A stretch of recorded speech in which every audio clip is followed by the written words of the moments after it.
first E.L.and Che show. I'm your host, Che Odinga, with my co-host, E.L. Smith. Say what's up to the folks, man. Folks, E.L. Smith. All right. Um, this is our first um, film and television analysis and review show. We're going to do a series of these for y'all. Hope y'all enjoy these. Um, Today, we're going to start with something we just recently both watched that we found was interesting. We thought was significant culturally and socially for the time that it represents and for current modern times as we breathe today. So, there's a new series that started. I believe it's on. Is it Fox or FX? I believe. Might be FX. Okay, called American Crime Story. Apparently, they're going to be doing a series of these throughout the season. The first one that they did was The People versus O.J. Simpson. Um, Probably one of the most recently famous murder cases involving big-time athlete, American icon, legend, sports legend. Um, this was we thought that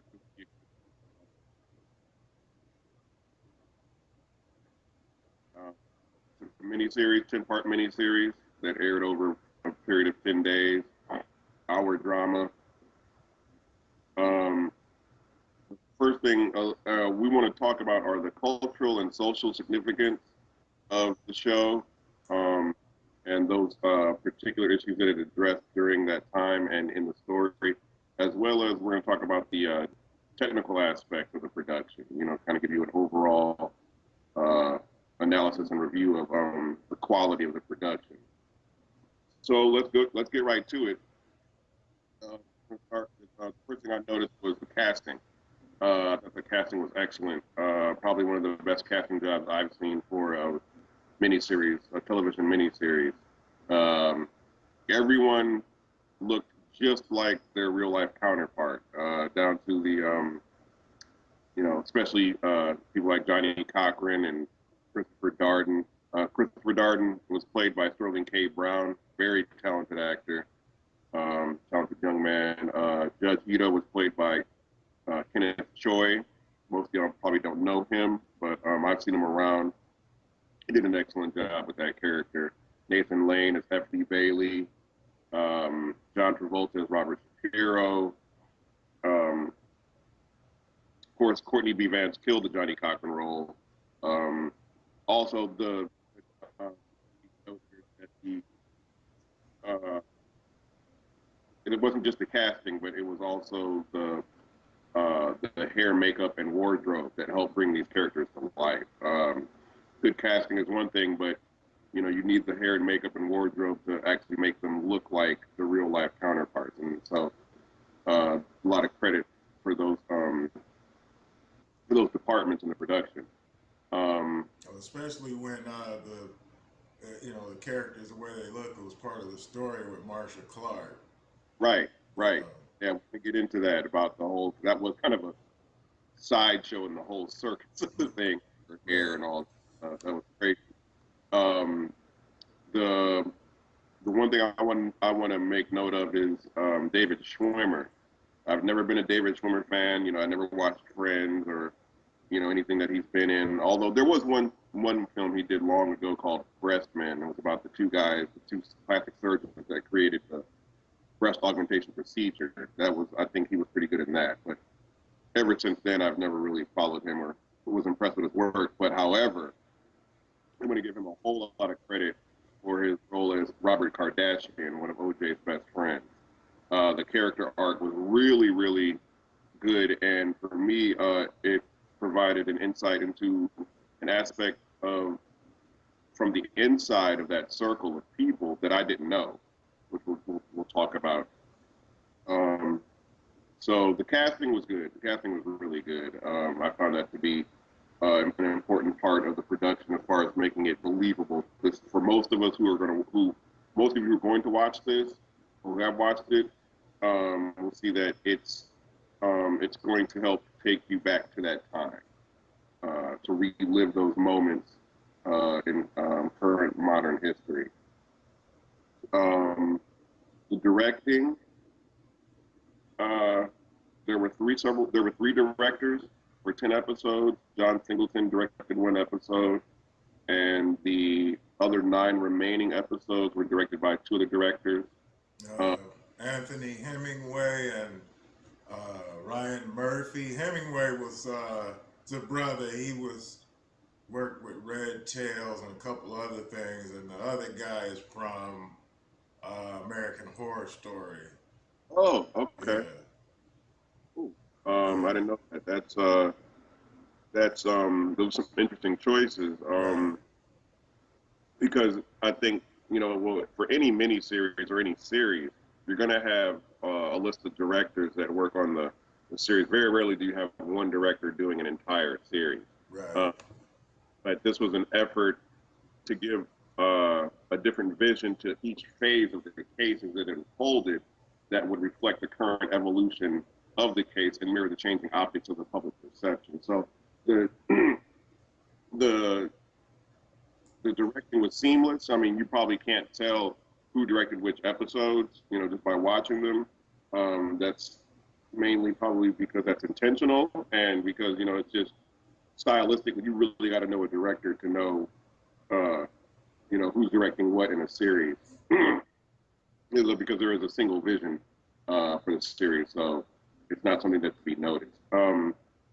The writing, there were seven writers, including the two creators for the entire series.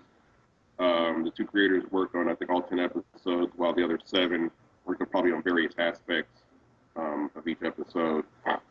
Um, like I said, the wardrobe was really good, and specifically in recreating the fashion sensibilities of the 90s.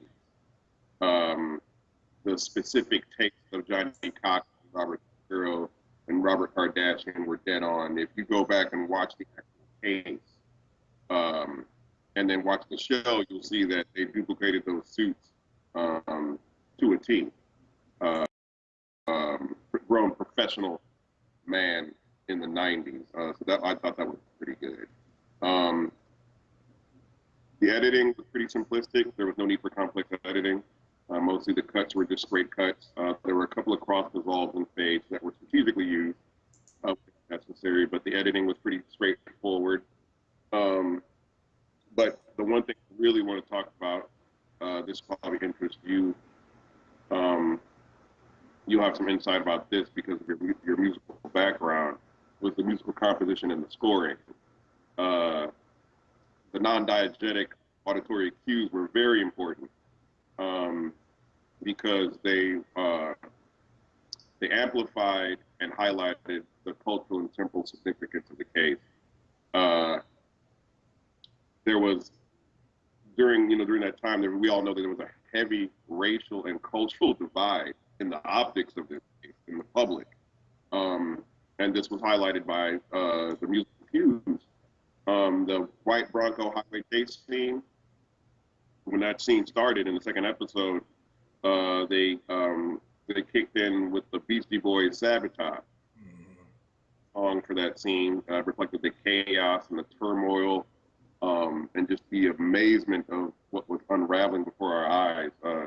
That high energy, combative style of music that they had matched the um, the emotions of that scene. Right. Um, Exhibit's Black Superman, I thought, was really on point. I was clapping actually when I watched that because as OJ promoted Johnny Cochran from second chair to lead counsel for the case, and Shapiro was, quite disgruntled about that. But once that happened, they cut to a scene with Johnny Cochran and his crew walking into the courtroom for the first day, slow motion, and they play Exhibit's Black Superman. Mm-hmm. Just go back and just listen to, the 10 seconds of that song, you'll see how fitting that is. Um, so that was pretty good. Julio's Fantastic Voyage was also really was important when they played Fantastic Voyage. It was during the scene when Cochran and his crew were redressing OJ's home to appear more black and Afrocentric because they were going to have the jury come in and look at his home.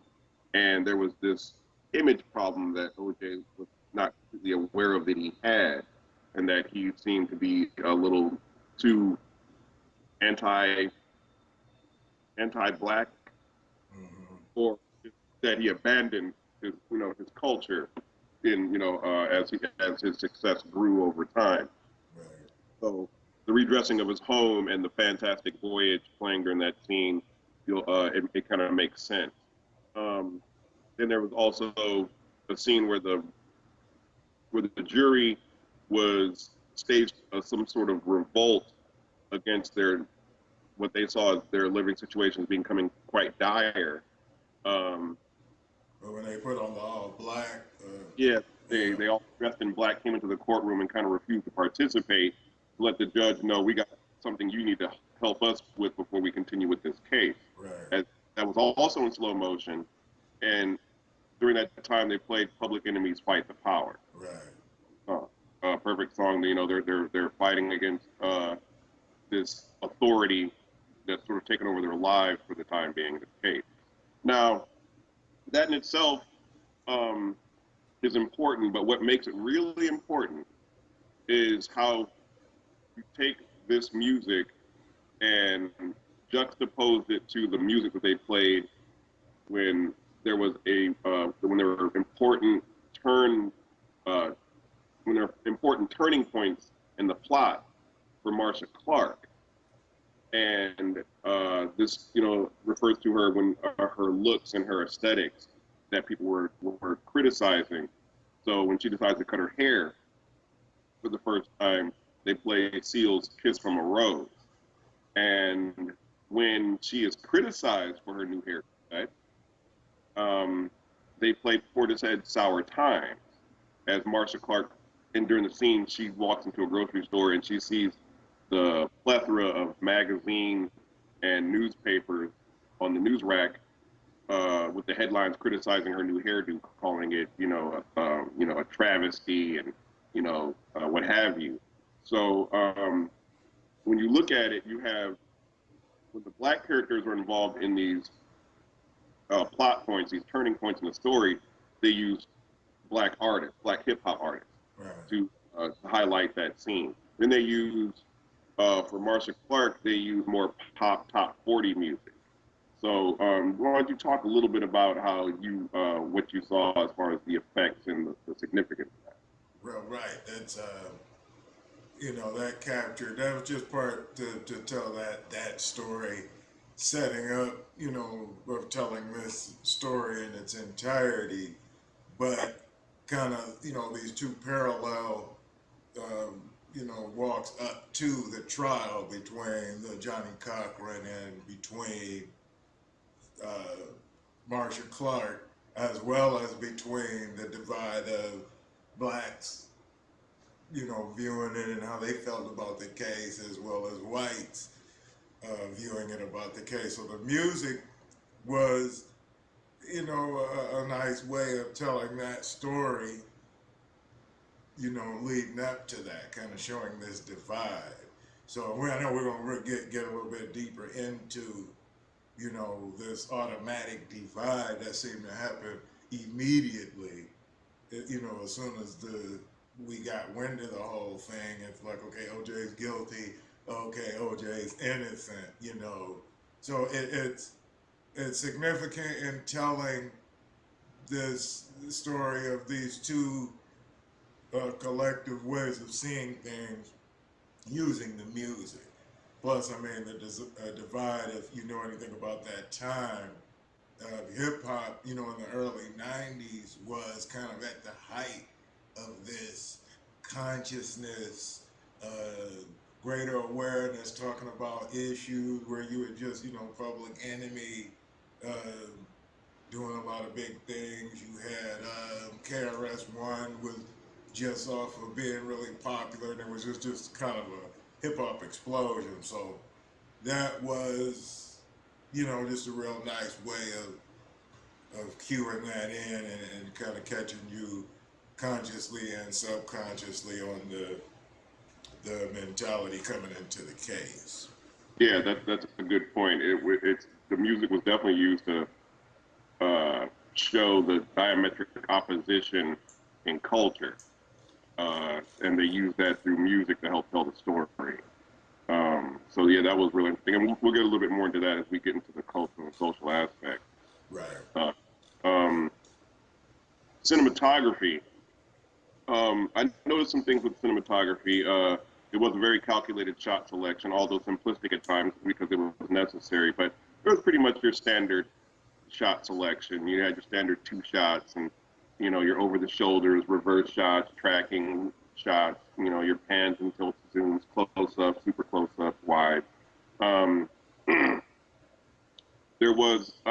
caught a couple of interesting things. I caught a great canted angle that they used of Johnny Cochran when he was listening to, before he had actually gotten involved in the case. He was in his limo riding somewhere, and he was listening to a radio interview about someone talking about the case, and they used a nice canted angle, low canted angle, and it helped give him a little authority and size, as far as he knew from the very beginning what this case was, even though he refused to get involved at first, but ended up getting dragged into it.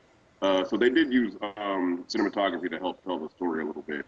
Um, it was quite technical at times.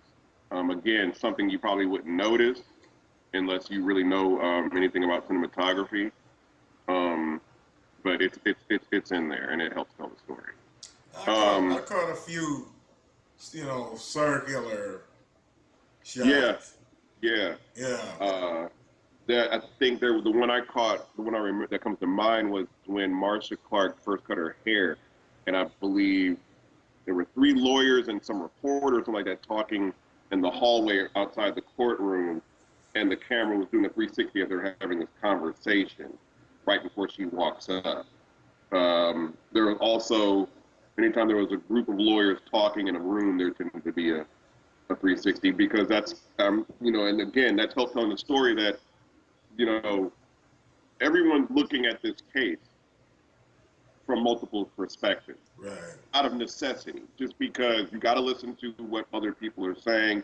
You're listening to what white people are saying, listen to what black people are saying, listen to what men are saying, listen to what women are saying, character witnesses. So there's this constant movement a lot with the secondary secondary motion with the camera to help again tell the story that there's a lot going on here. There's a lot going on. That was a good point. That those 360 shots were necessary as a creative choice. I think those were good choices. Um, let me see. Again, we talked about the wardrobe, um, set design. Um, I don't know, much from what I remember, like the way that they. I don't, I didn't look into this, but um, obviously there was some research done about like OJ's house and Nicole's house. To me, I'm just going off of memory, and we're going back over 20 years. The way that they look, their homes look from, at least from the outside, look very familiar. I Yeah. don't know how closely they did resemble the real homes, but in my opinion, and I don't know anything about the offices and all that kind of stuff, but the set design to me was on point. But again, I don't have any real intimate knowledge of what that stuff looked like. Right. Outside of the film, and it probably wasn't necessary in the fact that it doesn't take away from the story. I guess if there was aspects of the case that where the how their houses were arranged was significant, but nothing I can think of that jumped out as far as any of the set. Yeah, I think the only thing that was really important with the set was, again, the scene where Johnny Cochran and his team redecorated OJ's home to make it look more Afrocentric, more culturally appropriate for a black person. Taking out the photos of his white golfing buddies and half naked white women and stuff like that, and putting in African sculptures and masks and aunts and Egyptian artwork, stuff like that. Right. Uh, that was obviously it's something that did happen. As far as the details of some of those items, really probably not important, but just that you got the sense that okay, he had to change something in order to make OJ look a certain way. Right. Um, so, all right, so let's get to the real nitty gritty. Let's get to the sizzling meat. Yeah. This the cultural and social aspects of this production, which is the really what we want to get into here. The rise of, like you said, you mentioned this earlier, that the racial tension and the cultural, um, the was something that was immediate. Um, and so remember, all of this is coming on the heels of the uh, the Rodney King verdict. Yeah. Just a couple of Years years later, before. Yeah. yeah, this is 2 years later. Rodney King happened in '92. This is in '94. So the very first opening scene of the first episode opens with the actual black and white video camera footage taken by a passerby of Rodney King getting beat by those 8 cops or however many it was. And then they go into the subsequent shots after that are the LA riots after the King verdict. Right. So um, so it lets you know right off the bat from gate that this was a racially and culturally charged situation that we were involved in as Americans, as if you lived in California or LA, as a Los Angeles native or transplant, however, um, this was this was cultural and racial from the very beginning, and the series lets you know that from minute one. Um, Johnny Cochran there's a scene where he does a national interview where the interviewer is white, and the interviewer suggests that OJ is a murderer. And again, this is reflecting the mainstream white society's rush to judgment that black people are criminals or guilty, given the slightest superficial evidence. And Johnny Cochran says, "quote No, no, no, innocent until proven guilty. If the LAPD is involved, we should let history be our guiding principle. Time after time, the police shoot first and offer sloppy apologies afterwards." This was something that all black people were aware of from the very beginning, and this is why there was an immediate and clear divide between white and black people from the very beginning. Right. And you saw that with it play out in the story with Chris Darden and Marsha Clark, how she didn't catch that. She didn't realize that there was race. What do you mean? The race matters. He looks like he's guilty, but they're not seeing the broad perspective of, like you said, you're off the Rodney King thing just happened.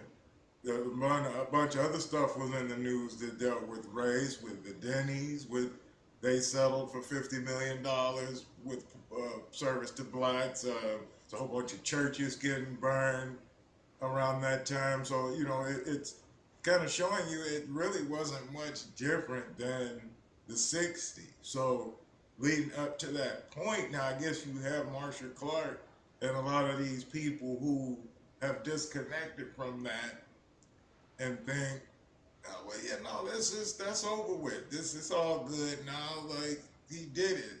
Who cares that it's like no? That people see a black man being rushed to being committed without the proper evidence being put forth. It's like, but Right. before we even show you the evidence, that way we'll show you the evidence later. But he's guilty just because. So they're like, wait a second, this is like they're trying to isolate. Well, this is just one particular case, whereas the black community is stepping back, like, no, this is millions of cases, and this one is just the one big enough that everybody can see and is forced to look at. So, Right. Right. I kind of like how, he showed that, and then you're kind of seeing this play out in the defense or in the prosecution with Chris Darden and Marsha Clark, where Chris Darden has to keep telling her, like, no, the race matters. He's right. Johnny Cochran is right. The people are looking at that. You don't know what it's like, to be black in this society and know that you're automatically guilty. She's thinking like, well, no, like the blood is, he did it. Like, it's not that simple. So, Well, yeah, I mean, look, the racist attitude of white America revealed itself during the embryonic stages of this case. Like again, we're fresh off the Rodney King verdict, which was just 2 years prior, and our racial and cultural consciousness was extremely sensitive and heightened in '94. yeah, We were all over this, from day one, um, and there were things that happened in the case, which they have in the series, that only reminded us of those particular issues. For instance, the mugshot, the OJ mugshot on oh the yeah, cover of Time Time and magazine. Newsweek and all that.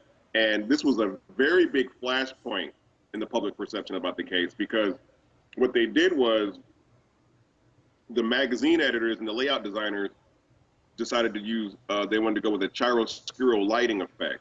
Anyone who knows anything about chiaroscuro lighting, if you're in photography or film, what chiaroscuro lighting simply creates a heavy contrast, and it darkens things.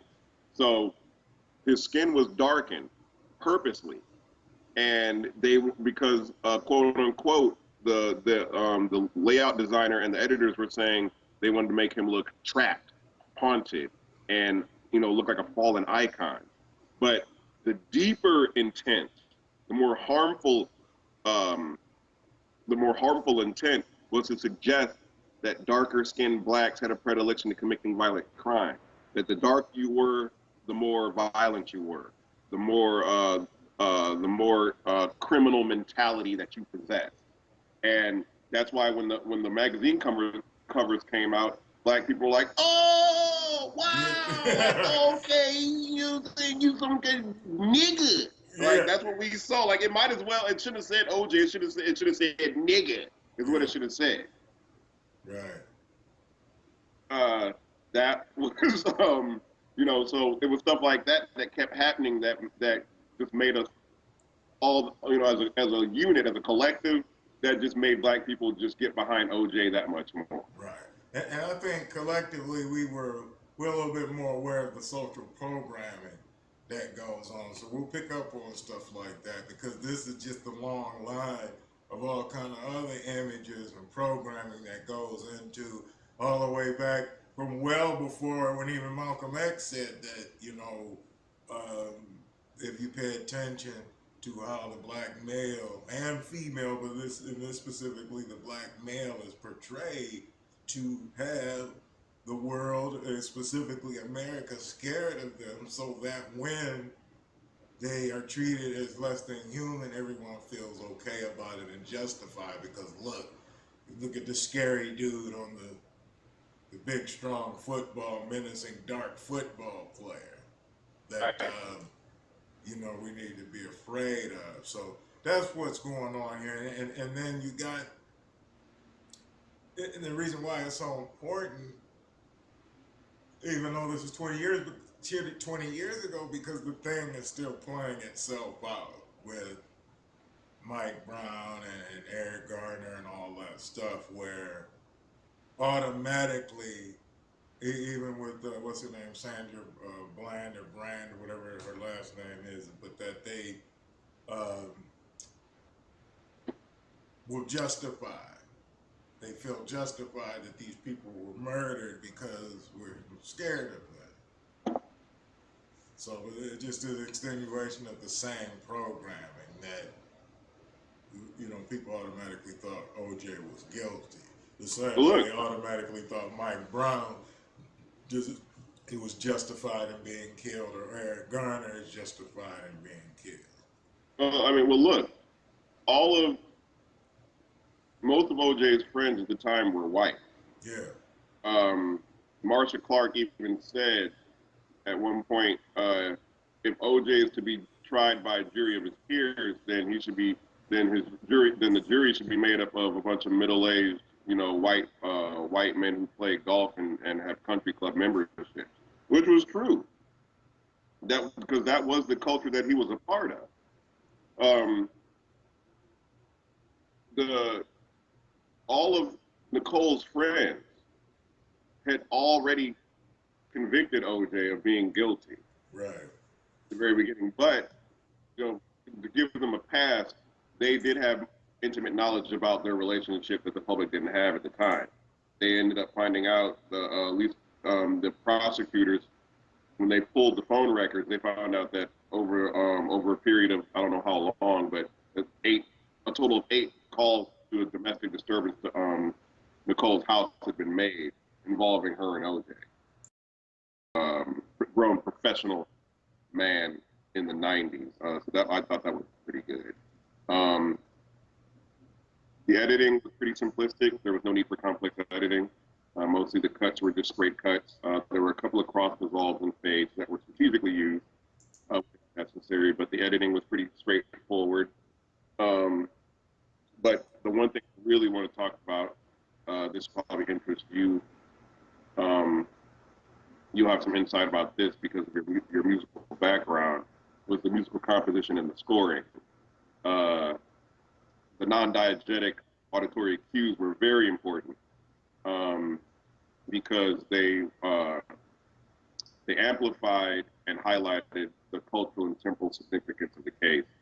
Uh, there was during that time, we all know that there was a heavy racial and cultural divide in the optics of this case in the public, um, and this was highlighted by the musical cues. The white Bronco highway chase scene, when that scene started in the second episode, they kicked in with the Beastie Boys "Sabotage" song for that scene, reflected the chaos and the turmoil, and just the amazement of what was unraveling before our eyes. That high energy, combative style of music that they had matched the the emotions of that scene.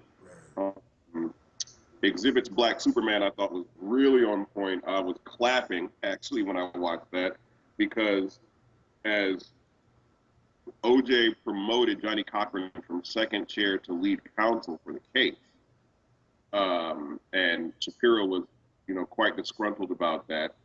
But once that happened, they cut to a scene with Johnny Cochran and his crew walking into the courtroom for the first day, slow motion, and they play Exhibit's Black Superman. Just go back and just listen to, the 10 seconds of that song, you'll see how fitting that is. Um, so that was pretty good. Julio's Fantastic Voyage was also really was important when they played Fantastic Voyage. It was during the scene when Cochran and his crew were redressing OJ's home to appear more black and Afrocentric because they were going to have the jury come in and look at his home. And there was this image problem that OJ was not completely aware of that he had, and that he seemed to be a little too anti anti-black, or that he abandoned his culture in as his success grew over time. Right. So the redressing of his home and the Fantastic Voyage playing during that scene, it kind of makes sense. Um, then there was also a scene where the jury was staged some sort of revolt against what they saw as their living situations becoming quite dire. Um, But when they put on the all black, yeah, they yeah, they all dressed in black came into the courtroom and kind of refused to participate. To let the judge know we got something you need to help us with before we continue with this case. right, And that was also in slow motion. And during that time, they played Public Enemy's "Fight the Power." right, Perfect song. They're fighting against this authority that's sort of taken over their lives for the time being in this case. Now, that in itself um, is important. But what makes it really important is how you take this music and juxtaposed it to the music that they played when there was a when there were important turn uh, when there are important turning points in the plot for Marcia Clark, and this refers to her when her looks and her aesthetics that people were criticizing. So when she decides to cut her hair for the first time, they play Seal's "Kiss from a Rose," and when she is criticized for her new haircut, um, they play Portishead "Sour Times" as Marcia Clark. And during the scene, she walks into a grocery store and she sees the plethora of magazines and newspapers on the news rack with the headlines criticizing her new hairdo, calling it, a travesty and, what have you. So when you look at it, you have when the black characters are involved in these plot points, these turning points in the story, they use black artists, black hip hop artists, Right. to highlight that scene. Then they use for Marcia Clark, they use more pop top 40 music. So why don't you talk a little bit about how you what you saw as far as the effects and the significance of that? Well, right. That's that captured. That was just part to tell that story, setting up, of telling this story in its entirety, but kind of, these two parallel, walks up to the trial between the Johnny Cochran and between uh, Marcia Clark, as well as between the divide of blacks, viewing it and how they felt about the case, as well as whites viewing it about the case. So the music was, a nice way of telling that story, leading up to that, kind of showing this divide. So I know we're going to get a little bit deeper into, this automatic divide that seemed to happen immediately. As soon as we got wind of the whole thing, it's like, okay, OJ's guilty, okay, OJ's innocent, So it's significant in telling this story of these two collective ways of seeing things using the music. Plus, I mean, the divide, if you know anything about that time, hip hop, in the early 90s was kind of at the height of this consciousness, uh, greater awareness, talking about issues where you were just, Public Enemy, uh, doing a lot of big things. You had KRS-One was just off of being really popular, and it was just kind of a hip hop explosion. So that was, just a real nice way of cueing that in and kind of catching you consciously and subconsciously on the mentality coming into the case. Yeah, that's a good point. It's the music was definitely used to show the diametric opposition in culture, and they use that through music to help tell the story.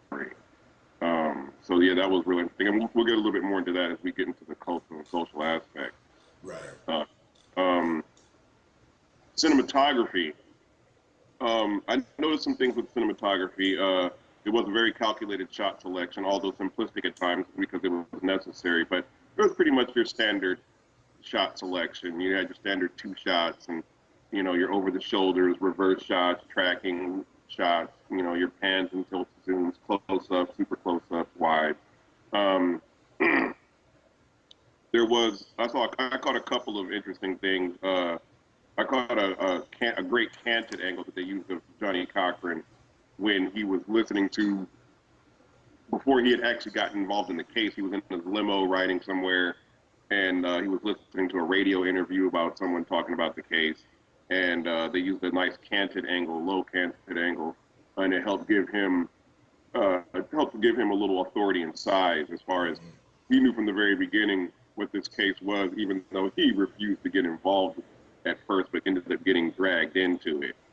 So they did use cinematography to help tell the story a little bit. Um, it was quite technical at times. Again, something you probably wouldn't notice unless you really know anything about cinematography. Um, but it's in there and it helps tell the story. I caught a few, circular Yeah, shots. yeah. Yeah. Uh, that I think there the one I caught, the one I remember that comes to mind was when Marcia Clark first cut her hair, and I believe there were three lawyers and some reporters, something like that, talking in the hallway outside the courtroom, and the camera was doing a 360 as they're having this conversation right before she walks up. There was also, anytime there was a group of lawyers talking in a room, there tended to be a 360 because that's, and again, that's helped telling the story that, you know, everyone's looking at this case from multiple perspectives Right. out of necessity, just because you got to listen to what other people are saying. You're listening to what white people are saying, listen to what black people are saying, listen to what men are saying, listen to what women are saying, character witnesses. So there's this constant movement a lot with the secondary secondary motion with the camera to help again tell the story that there's a lot going on here.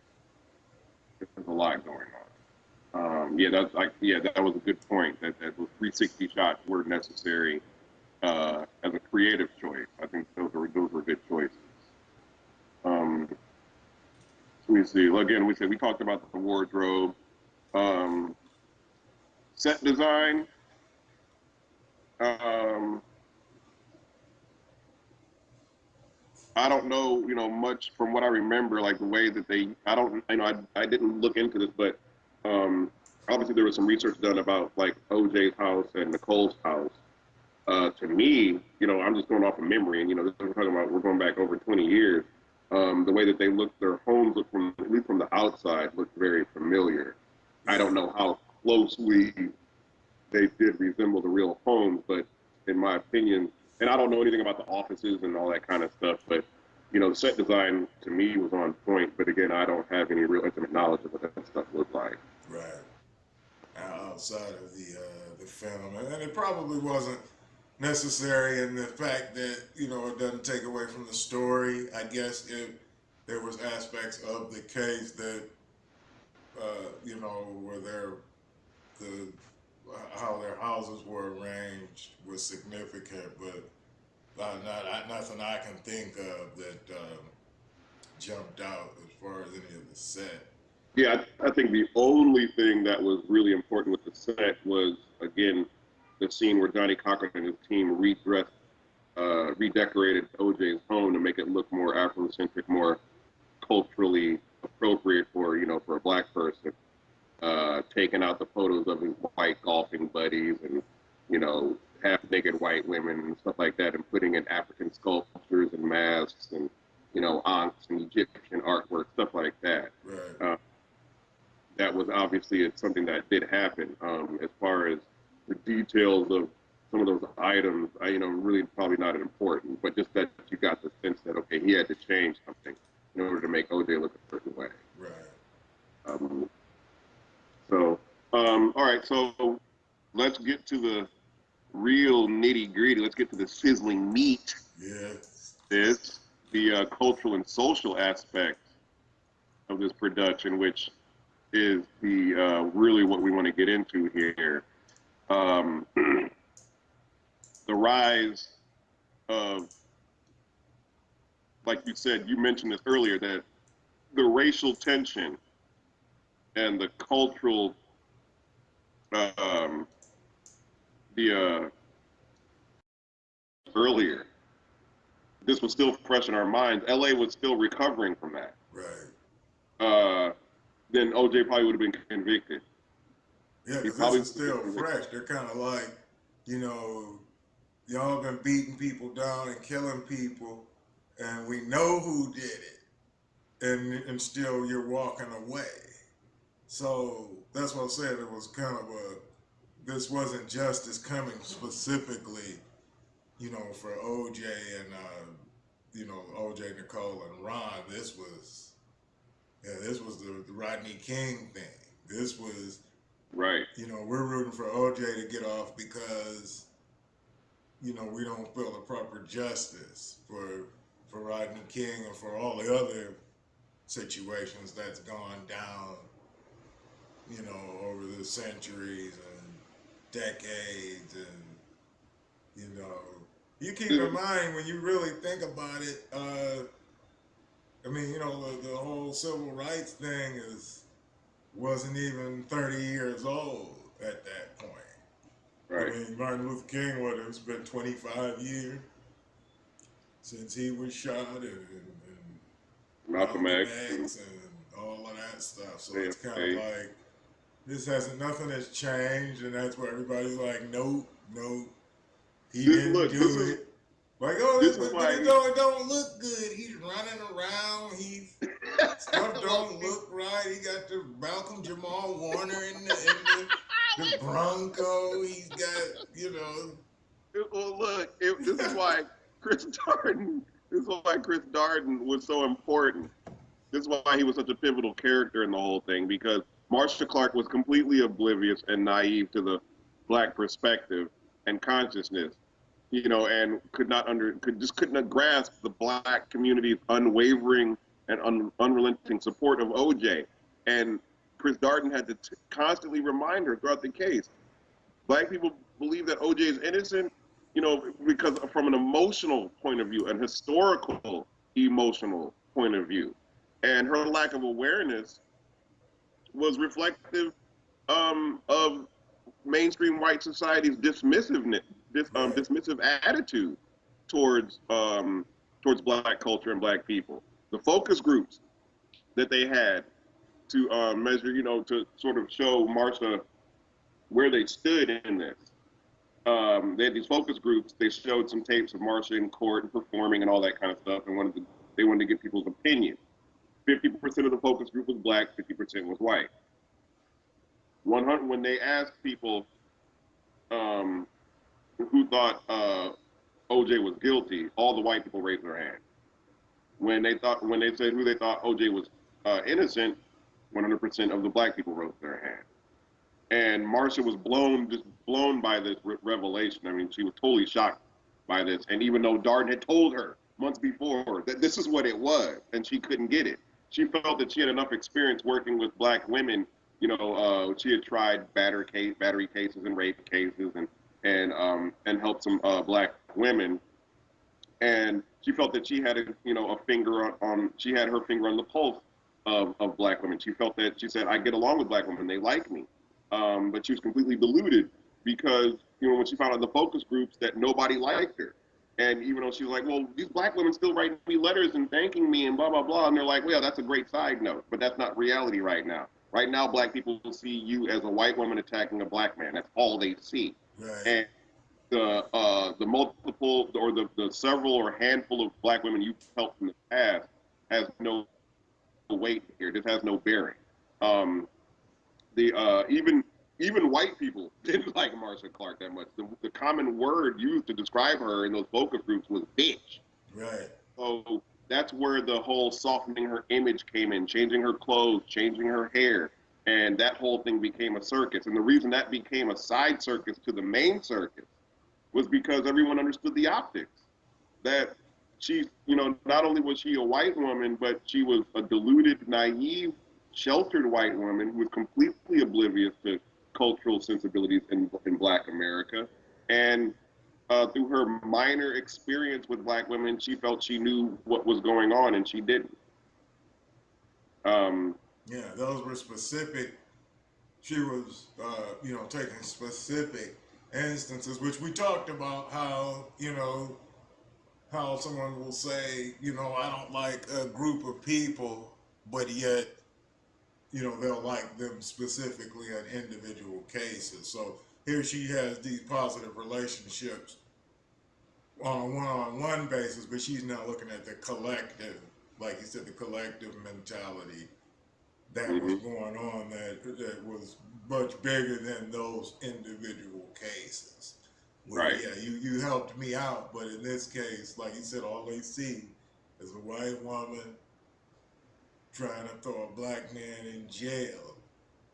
And then when you add the other aspects to the case, no matter how real they are, it's just that, okay, you got a racist cop, wait a second. That in itself, he's fiddling with the blood. He's like, yeah, but no, but he still did it though. Like, no, no, no, because y'all always fiddling with stuff. So it was kind of that thing, like, y'all ain't quite. We don't trust y'all. So collectively, you know. Right, and that's why the OJ's legal team found their entire defense strategy rested on the racist and racial overtones of the case and the LAPD's historically racist policies and practices. And it was systemic, Right. for historically systemic. Um, Even the venue of the trial was heavily debated.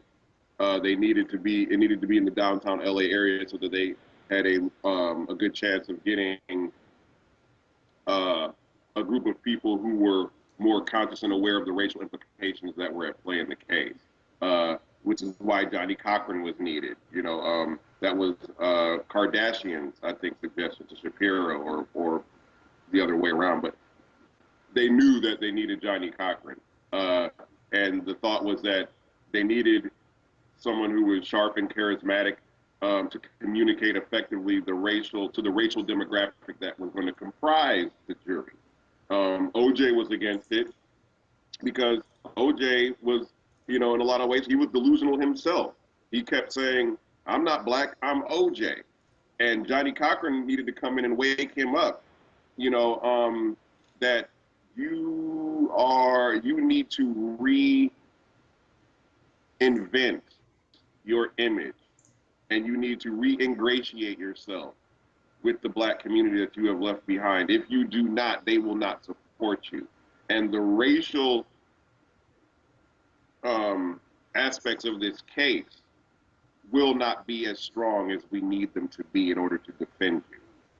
You have been spending the better part of the entire adult life rubbing shoulders with the hoity-toity, the high and mighty, the elite.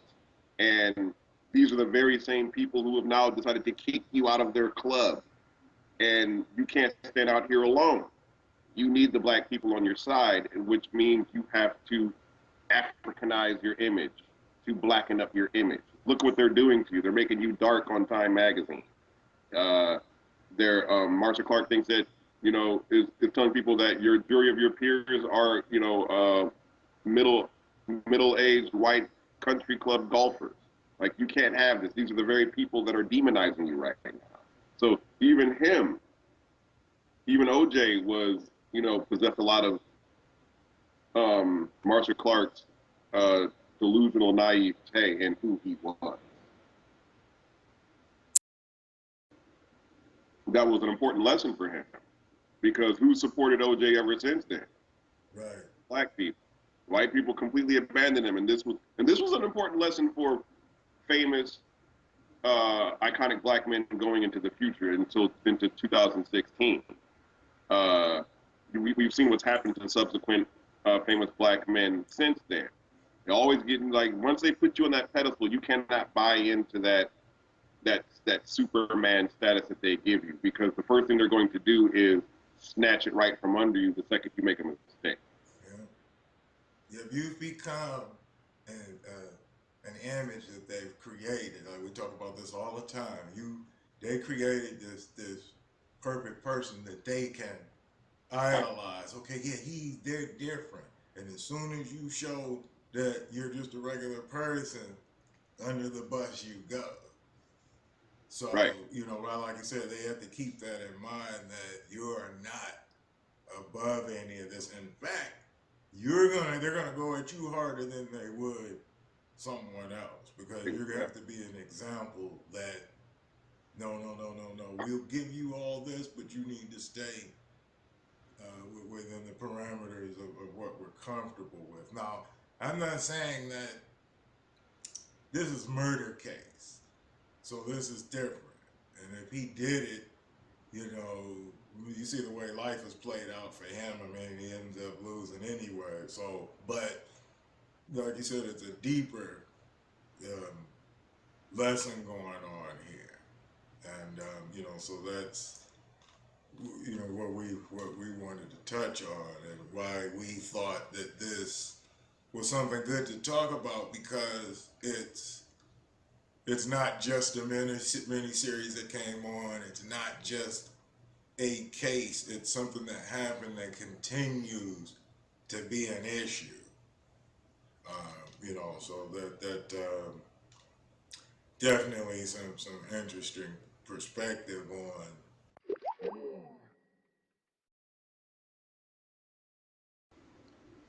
Okay, so in conclusion, first of all, I want to say that I thought this was, from top to bottom, this was an excellent production. Honestly, I originally didn't think I was going to watch it. I saw when I saw the trailers for it and they were advertising it. Saw the commercials and I thought, I already know it. You know, I lived through this, just like everybody else. You know, from our generation and beyond. We're like, we all know about this, but I highly recommend watching this. Um, whether you were someone who was a part growing up in that time, whether you were a teenager or a young adult or you were a full adult, um, that because it's going to bring back a whole this in a sense, this is going to be a nostalgia piece for anybody that watches it that was around. I think that outside of the getting away from the technical aspects, for film buffs and stuff like that, that just the historical significance of all of this would be a good thing to kind of revisit and relive because, again, it speaks to what's going on right now. You're going to be able to attribute a lot of the aspects of this case and the cultural and social sensibilities that we all sort of examined within ourselves and within our cultures and specific subcultures at the time. Everything in that case is still relevant today. It probably even more so. Um, I don't know what's your So in my opinion, people need to watch it. I don't care who you are. I think you need to watch it. How do you feel? 100% agree. That same thing. You told me about it, you put me on to it. You're like, hey, check this out. Just from we write and deal with films and things, so from that perspective, it's worth watching. And then once we got to watch it, we're like, wow, we're stepping back here. You are 20-some years later. The difference between somebody who's just freshly an adult, somebody who lived a little bit and has been through a few experiences where you like, what, I can see what's going on a deeper level here in the social and cultural significance of the case means more to us today than it did back then. Especially when you see the same stuff as keeps playing itself out. Kind of like if, and we're going to get into a lot of things as we go through the show and ideas, this collective consciousness, this, almost like these big things that play out in the media, or like this stage of our consciousness reflected back to us issues that we ignore, or and each time they get bigger and brighter and more vivid, like this alarm clock I used to have, where it gets louder the longer you stay asleep. The time is now 8 o'clock. 5 minutes later, it's like the time is now 8:05. Get your monkey ass up. Right. So that's the thing. It's kind of telling us that we need to wake up from the program that's tightly embedded in us conscious state. All the experiences we have with each other show us that we are dynamic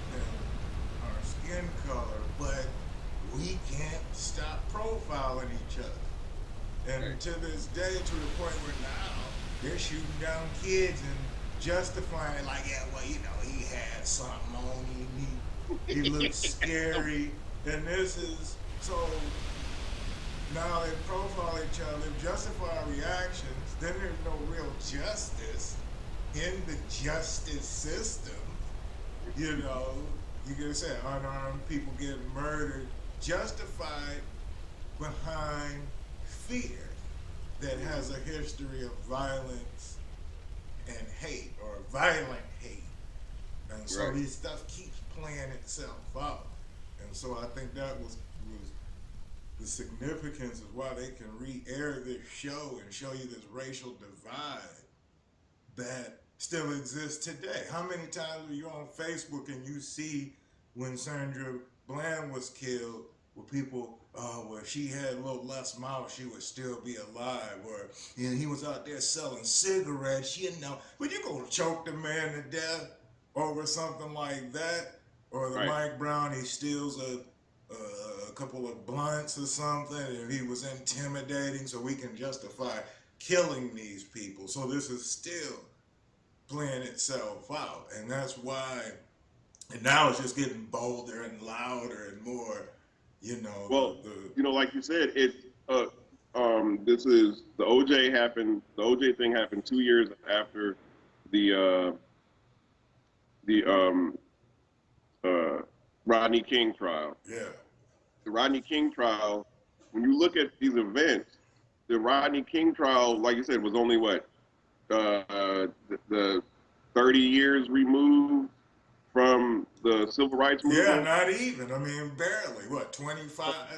So you think so? Look, it's like about every decade, every 2 decades or so, we get a reminder Yeah that alarm clock still goes off. Like, hey, yeah y'all ain't doing nothing. yeah. You haven't addressed these issues. You still cannot get culturally collectively. Now we can get into all of media programming and all that, which we know plays a part and a factor in keeping us the imagery.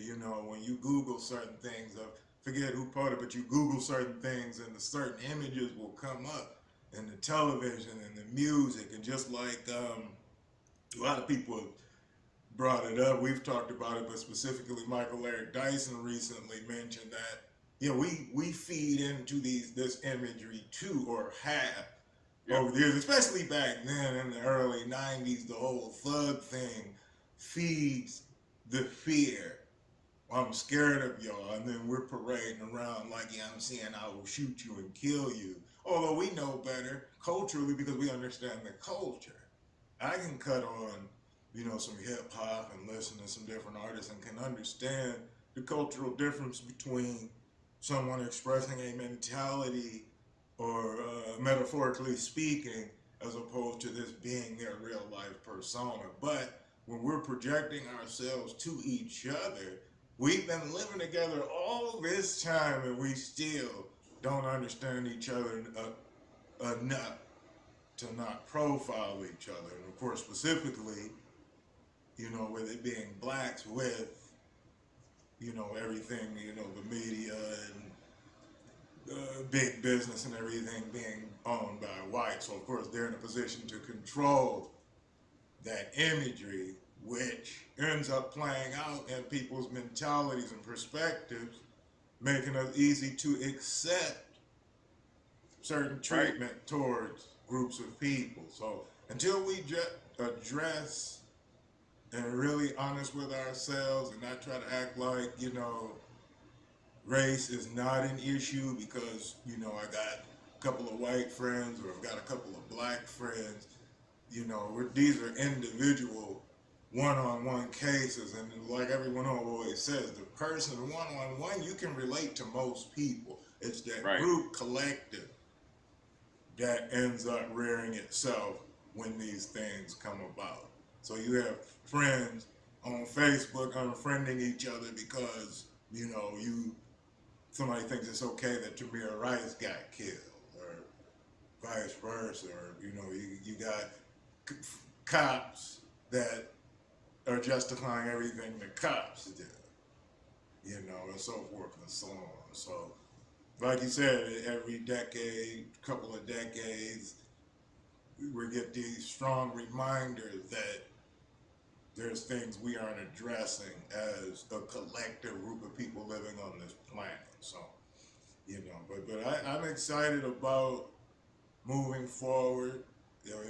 Talking about other things because that's what you're going to see with us is that everything we discuss, we try to round it back into moving forward as a people and how we relate to these things and what these things mean for us. So, we'll be bringing in different people with a lot of different perspectives, a lot of insight. Me and this brother here, you'll get to know we've got a deep history of a lot of different things, and we'll try to share that as well. So, Yeah. you know, I think as a reminder, I guess for our next show, just to let our viewers know, I think we're going to do Mr. Robot. Is that what we talked about? we talked about Mr. Robot, because you're dealing with I think that would anonymous. be We're good. dealing with the Yeah, kind of hacking and all that. right. It is kind of a segue into this larger stuff. The collective and the programming and the consciousness. So I think that would be a good second analysis to do moving forward. Because it addresses a lot of these issues, not necessarily race, but it definitely does address culture, subculture, and a lot of heavy social issues. Right. So, yeah, this was a good conversation, and we hope y'all enjoyed this. And you check out OJ and let us know what you think. We'll be back. This All is right. EL. This is E.L.and Che. Out. Signing off.